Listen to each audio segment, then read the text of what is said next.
خليكم معايا. بسم الله الرحمن الرحيم.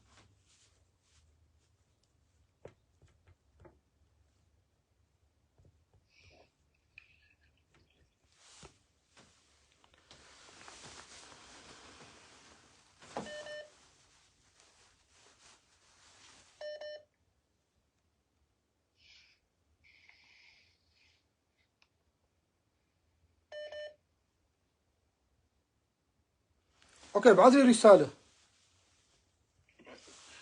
ابعث لي طلب على الكاميرا. طلب أثري طلبي. الراجل ويله مظلوم مظلوم، بلطو مسروقة، قالوا يرد علينا. بعث لي واحدة. بعث لك الآن، ارسل رسالة. أخيرة محمد سالم الكوري. تدير الرسالة أرسل لك. يا نفس اللي سويته من قبل، نفس. طيب افتح أنت اللايف عشان أدخل. أنا في لايف. اللايف. أنا لايف، هلا عندنا من 100 متابعة. أيوه يلا الحين دخل. أوكي.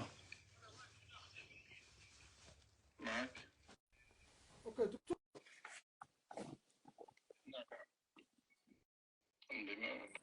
ايوه دكتور. معك الان. سكر الهاتف. خلاص سكرت. نعم سكر الهاتف. سكر الهاتف واتساب. سكرت انا. نعم.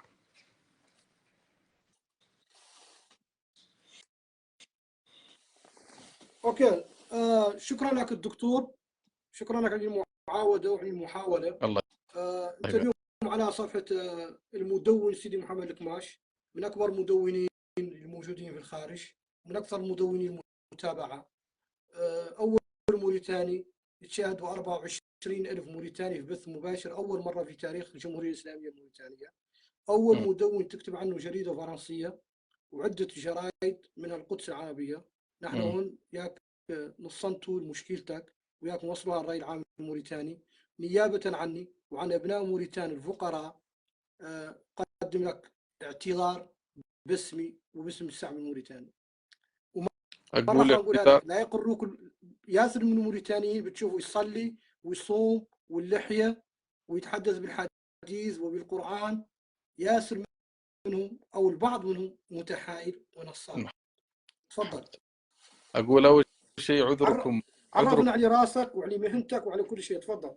اقول لك يا اخوكم الدكتور عبد الكريم الشهري، رجل اعمال بالسعوديه ومحب للشعب الموريتاني، والحقيقه انا اكن لهذا الشعب كل بيض احترام. الله وجهك، بيض الله وجهك. وعذركم مقبول، وهذه التصرفات لك. الفرديه لا تمثل هذا الشعب الكريم. شكرا لك. فهو شعب كريم وشعب عربي وشعب جميل، ولم أرى منه إلا كل ما يسرني. حقيقة يعني أنا ممن تعامل مع الموريتانيين، وكان تعامل جميل.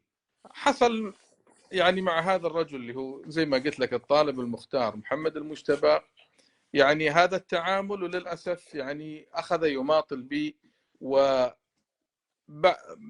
يعني 9 سنوات وهو يماطل فيني ولم يعطيني ولا ريالا واحدا من حقي. الاسم من هو طالب المختار محمد المجتبى، قنصل موريتاني في المملكة المغربية. نعم. واصل. ملقب بالأمانة.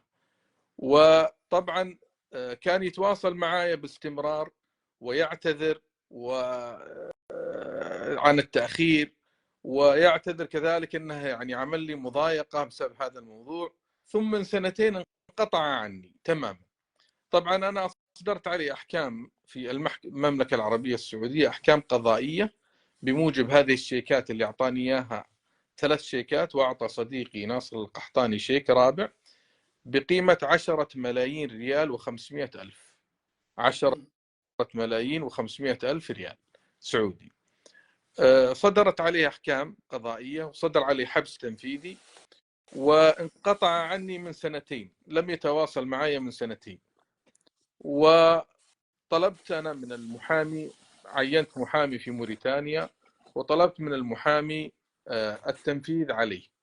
وأنا الحقيقة يعني من خلال هذه المنصة، طيب، ومن خلال يعني اللقاء معكم، ومن خلال الجمهور الموريتاني اللي يسمع هذا الطلب، أنا يعني أطلب من رئيس الجمهورية ومن وزير الخارجية ومن وزير العدل تنفيذ هذه الأحكام القضائية فقط. صحيح. لأن هذه أبسط. أحكام قضائية وفي اتفاقية بين المملكة العربية السعودية وجمهورية الإسلامية هناك الموريتانية. اتفاق بين العدالة بين وزارة العدل نعم. السعودية نعم. ووزارة العدل الموريتانية. نعم، في اتفاقية الرياض، واتفاقية الرياض واضحة وتنفيذها واضح كذلك. كم المبلغ؟ وهو كم المبلغ؟ 10,250,000 ريال. كم من الدولار؟ يعني أنا ما بعرف ريال. مليار و50 مليون من الأوقية. أنا أقول لك رواية. المصاري هذه، هاي المصاري عندنا بياكلوها النساء، راحت على النساء. يعني المرأة في البيت ممكن تاكل مليار ومليارين. واصل. لا حول بيض الله وجهك. واصل. ولا قوة إلا بالله. فأنا الحقيقة لا أريد إلا مالي، لا أريد إلا أن يعني أنت أنصر. أعطيته مال نقدا؟ يعني نعم. أعطيته. نعم، بس مال نقدا، بعته أسهما واستلم مني مالا، واستلم من صديقي كذلك مالا، وصرف هذه الأموال، وهذا شأنه. لكن البيع بيع صحيح والأجل حل، ولم يوفينا هذا المال الذي نطلبه. الآن نحن نطلب الآن يعني من السلطات إلزامه بتنفيذ هذه الأحكام القضائية. هذا طلبنا فقط. من تواصل معك؟ القبيلة؟ نعم. هو من قبيلة وافرة، قال قبيلة ديبوسات، كلهم تجار، عندهم المال، عندهم كل شيء. من تواصل معك؟ والله إنها من قبيلة معروفة ومن أسرة كريمة. هم من الأنصار، هم موجودين في السعودية. والله يا أخي هو من أسرة المجتبى، أسرة علم. وأنا لما تعاملت معه على أساس أنه من هذه الأسرة الكريمة، ما توقعت أنه يخدعني وأنه يعني يكذب علي ويتركني في فترة هذه. شاك كنت يا أخي. والله يعني حتى لما يعني جلس معي تقريبا أكثر من 8 سنوات وهو يعطيني وعود، وأنا صابر عليه ومقدر المسألة، وحتى يأتيه مال، لكن علمت أن عنده مال ولم يسددني، وعلمت نعم أنه يصرف المال طيب على أمور يعني، ويترك الحق الذي عليه. والنبي صلى الله عليه وسلم يقول مطل الغني ظلم، مطل الغني ظلم. وهو مقتدر على السداد، قادر، مقتدر. يعني ليس عنده صفقات. شو عنده صفقات في وزارة النقل، عنده صفقات مع الجيش، عنده صفقات مع تآزر، زوجته مقتدرة، قبيلته مقتدرة. أنا ماني فاهم علاش ما خلصوه. الله المستعان. ما أعطاك ولا فلس ولا ريال. أنا والله يهمني مالي. أنا ليس لي شأن بهذه الأمور كلها إلا مالي، أريد مالي فقط. يعني أنا طلبي هو نصرة لمظلوم عانى من هذا الرجل معاناة من 9 سنوات، والحقيقة يعني أضر بي ضررا كبيرا، والله ضر بي. وتعلم لو كان يتواصل يعني يعتذر، يقدم حلول، لكن ما في شيء من هذه الأمور كلها. بل سمعت أنه ينكر الحق الذي عليه، والشيكات كلها بخطه وتوقيعه. وأنا أتحداه أن يأتي إلى المملكة العربية السعودية ويطعن بالتزوير على هذه الأوراق، لأنها بخط يده وتوقيعه. أتحداه أن يأتي للمملكة ويطعن بهذا الطعن. من تواصل معك في هذه القضية من أقربائه؟ لم يتواصل معي أحد. متى آخر مرة تواصلت مع المشتبه؟ من سنتين، 2022. ما يرد على الهاتف. كان كل سنة يغير هاتفه ويأتي برقم جديد ويتواصل معي. من 2 انقطع، حتى هاتفه ما هو عندي الآن. أنت تعرف أنه عاد قنصل، عاد دبلوماسي مثل موريتانيا في المملكة العربية؟ سمعت أنه عين في المملكة المغربية. والحقيقة أن عندنا في السعودية إصدار الشيكات بدون رصيد تعتبر جريمة، وجريمة موجبة للتوقيف. ومن حقنا حنا نتقدم حنا بطلب بمذكرة توقيف دولية، لكن الأمر هذا عز علي. يعني أنا أتصرف بمثل هذا التصرف لدولة عزيزة يعني، ولرجل دبلوماسي في دولة عزيزة. ولكن سيكون هذا آخر الحلول عندي إن لم يعني يتصرف هو ويأتي لي بمالي، سأقوم بهذا العمل بإذن الله. ستقوم بهذا العمل؟ نعم سأقوم بهذا العمل، فقد نفذ الصبر. نعم نعم. انت تدور المال كله او بعضه؟ شنو الحلول؟ في حل؟ يا اخي الكريم، تأخيره الذي أخرني فيه أنا أستحق عليه التعويض. أتعاب المحامين أنا أستحق عليها التعويض. هذه كلها خسائر أصبحت علي. هذا حيعطينا الصورة بالاتفاقية اللي توقعها موريتانيا مع الدول في إطار اتفاقية. نعم اتفاقية ما عندها قيمة، ما عندها يعني ما هي مجدية. يعني إذا كان هناك اتفاق الرياض بين المملكة العربية السعودية والجمهورية الإسلامية الموريتانية، هو اتفاق يعني تسليم المجرمين وتسليم الناس المتحايلين. يعني هاي أنت اتصلت بوزارة الخارجية الموريتانية ووزارة الخارجية السعودية، اتصلت بوزارة العدل؟ أنا أخذت أحكامي القضائية وصادقت عليها من وزارة العدل السعودية ومن الخارجية السعودية ومن السفارة الموريتانية بالرياض، وبعثتها إلى المحامي ليتصرف في موريتانيا. هذا الذي عملته.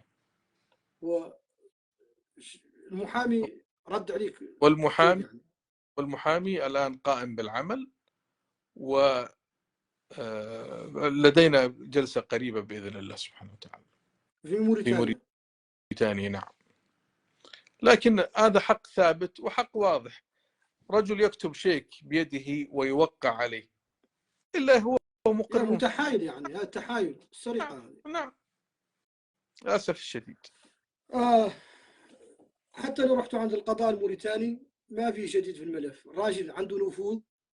زوج أخت السيدة الأولى مريم الدداه، ومحمي من طرف رئيس الجمهورية حمد الشيخ القزواني. يا غير حقك يوم ما حتحصل على حقك. يوم ما.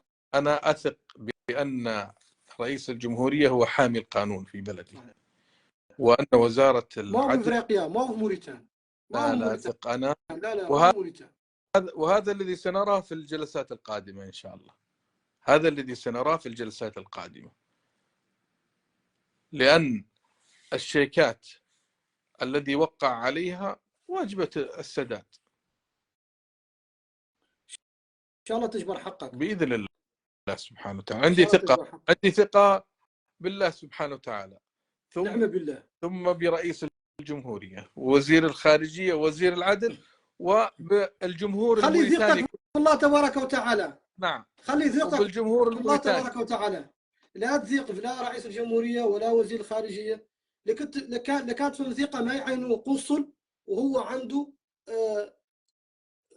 عنده يعني ملف قضائي في المملكة العربية السعودية، وهي دولة شقيقة وفيها يعني مذكرة تفاهم ما بين وزارة العدل الموريتانية ووزارة العدل السعودية، وأي حد لا يعين قنصل ولا سفير. الحكومة الموريتانية ملزمة أن تبحث بالسجل الإجرامي وماضيه وهذا كان. لكان وزير الخارجية ثقة ولكان رئيس الجمهورية ثقة ما يعينوه.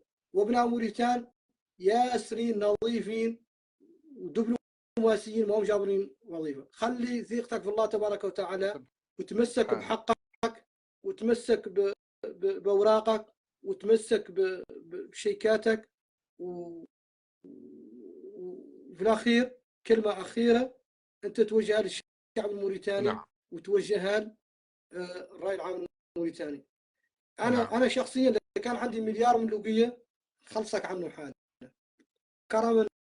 الله يكتب أجرك. الله يكتب. هذا الوجه الجميل والله الأخوة والصداقة كان على رأسي والله.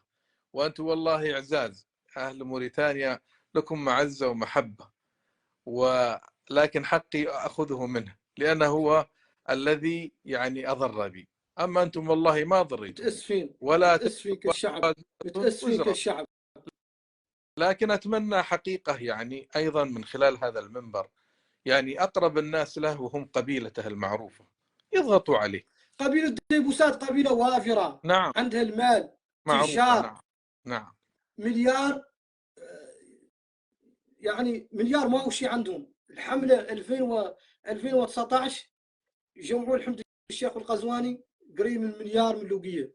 خطاري ولد دحود راجل من ديبوسات طالب القزواني في الحملة 500 مليون. هذا ولهم يعطوا يخلصوا عنهم، يعطوا يخلصوا عن ولهم، يعطوا يخلصوا عن ولهم. وانت اجنبي ومن دولة شقيقة وعربية، والسعودية قدمت ياسر من خير الموريتان وياسر من المساعدات وياسر من الفضل ما يوفر. نسأل الله سبحانه وتعالى أن يعيننا وإياكم على إحقاق الحق أولا، ثانيا على الضغط على هذا الرجل الذي يملك من الأموال ما تغطي حقي. أنا أعلم أنه يملك. كيف عرفت أن عنده الفضل؟ كيف عرفت أن عنده الأموال؟ أعلم الآن في موريتانيا أن عنده من الأموال ما تغطي حقي، فأنا أطلب حقي. نعم، ولا تزر وازرة وزر أخرى. إذا كان قبيلته يريد أن يضغطوا عليه أو يساعدوه هذا أمر شأنهم، لكن أريد حقي منه. إن شاء الله.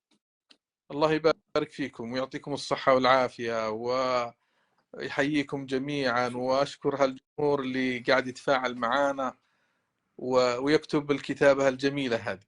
إن شاء الله. شباب العادة في أثرة أسئلة على الضيف، حد منكم عنده أثرة أسئلة نقبلهم. أثرة أسئلة بعد وراح تنتهي الحلقة إن شاء الله. شباب العادة هم أثرة أسئلة.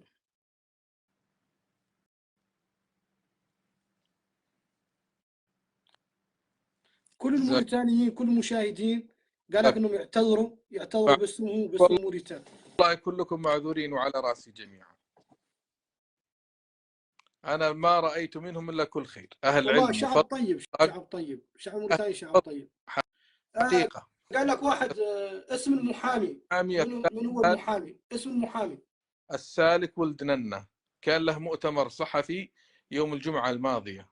السالك ولد ننه سيدي محمد الفيل سيدة أعمال قالت لك ما هي طبيعة المعاملة؟ يعني بسمحي لي يعني بسمحي لي أنت أعطيته الفضاء يعني الشيك. أنا الأسهم بعت عليه أسهما، أنا بعت عليه أسهما بالتورق، وصديقي القحطاني باع له بيتا بالتورق، وهذه حقيقة. قحطاني هذا عندهم حطوط؟ لا لا رجل أعمال الآخر عنده أعمال هنا في السعودية، مقاولات وغيرها. فأنا بعت عليه وهو باع عليه. هذه طبيعة المعاملة بيننا. وعندي ورقة بخط يده كذلك أخرى غير هذه الشيكات أنه مدين لي بمبلغ، أنا عبد الكريم 8 ملايين ريال واجب سدادها في 1/9/1439 هجرية، يعني من 6 سنوات واجبة. أوكي. محمد الأمين والحبيب قال لك حاول تتواصل مع عائلته، حاول تجبر حل ود. ما عندي حل، ما عندي أحد أتواصل معه للأسف الشديد. ما عندي أحد أتواصل معه ولم يتواصل معي أحد. ومحامي أحمد الشاه قال لك ما هو رد وزارة العدل؟ سؤال. للأسف الشديد أن المحامي وصل إلى هذا الرجل، المحامي السالك ولد ننه، ممكن تسمعون حتى منه في المؤتمر الصحفي تكلم عن هذا الموضوع يوم الجمعة الماضية، وذكرنا وصل إليه. طيب بعد تعب، ومع ذلك وكل المحامين وأنكر الحق للأسف الشديد. واحد سوى لك لماذا بقيت صامت كل هذه الفترة؟ والله بقيت صامت احتراما يعني لهذا الشعب الكريم، وكان يوعدني أنه ينهي الأمر هذا، لكن من 2 انقطع عني، فوكلت المحامي قبل سنة. زينب حدي قالت لك اتصل بالقبيلة، يعني أنا وياه متوافقين. يا ليت ديبوسات عندهم المال، ديبوسات عندهم المال، مليار ما هو فضاء عندهم. ليت عندي وسيلة للتواصل معهم. لماذا لا تصور موريتانيا؟ تابع قضيتك من موريتانيا. وكلت محامي ينوب عني في هذا الامر. اوكي، لعد سؤال اخير شباب، الراجل لا يخلوه وانا ماشي. نعم اسم الراجل قال هو المشتبه. نعم، الطالب المختار محمد المجتبى. نعم، ملقب بالأمانة. صحيح. اوكي شوف شباب، دقيقتين.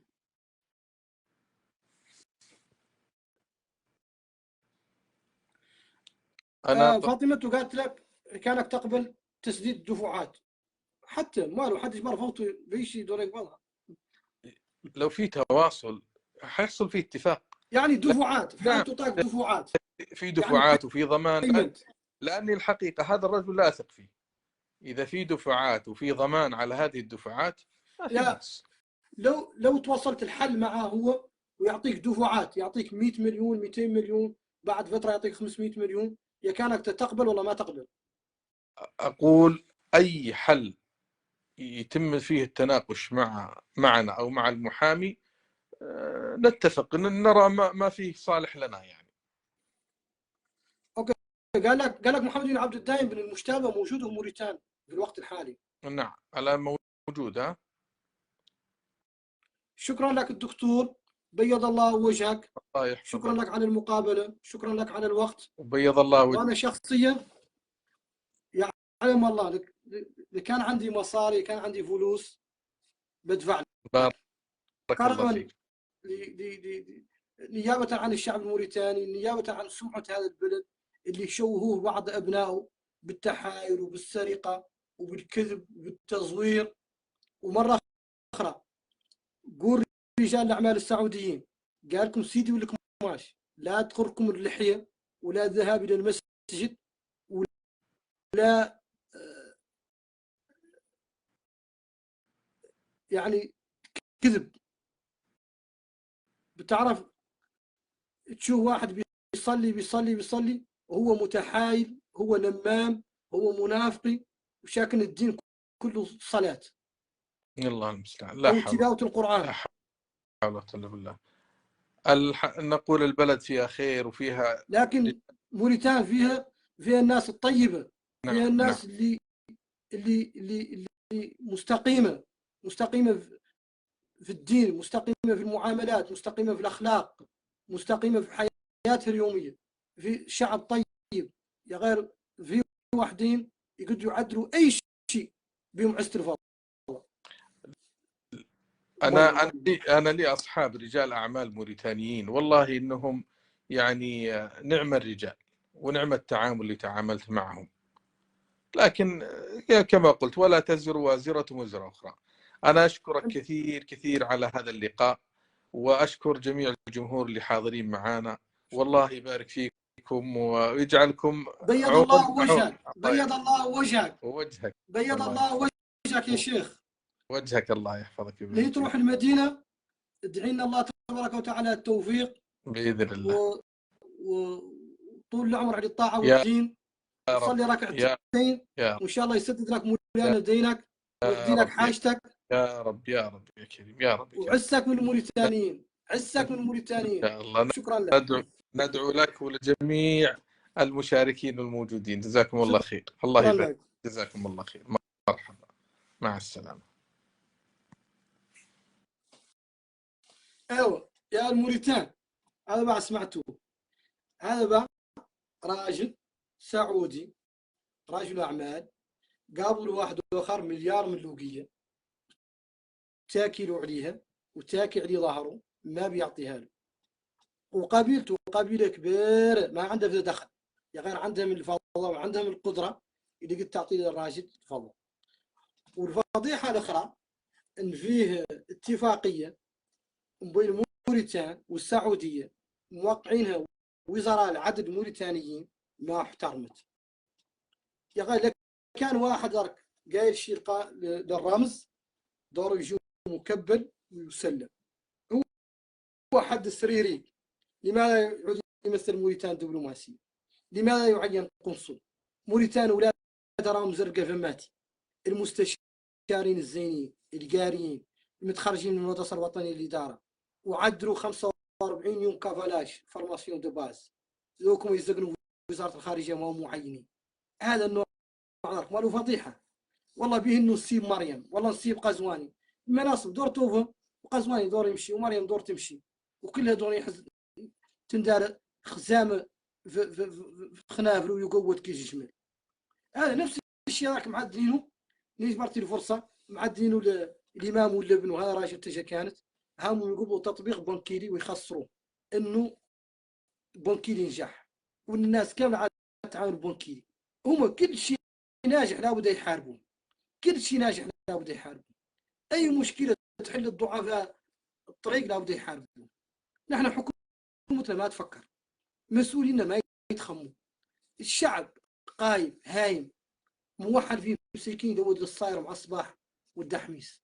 صوروا لي رقاج كان يقبض هون في امريكا مثلا رقاج بالملايين فيه قريبه صاحبه اخوه يمشي له فالتو مباشره تعطيه تليفون ذاك لا يرجع يقول له قيس الكسر قيس مقصد كابيتال قيس مقصد المغرب قيس البلاد الفلاني اي شيء لا يضايقوا به الموريتاني كي قال بومب صاحب تنبتقه لا يعدلوا لا يخسروا خدمه بنكيري خدمه السداد لا يخسروا الخدمات.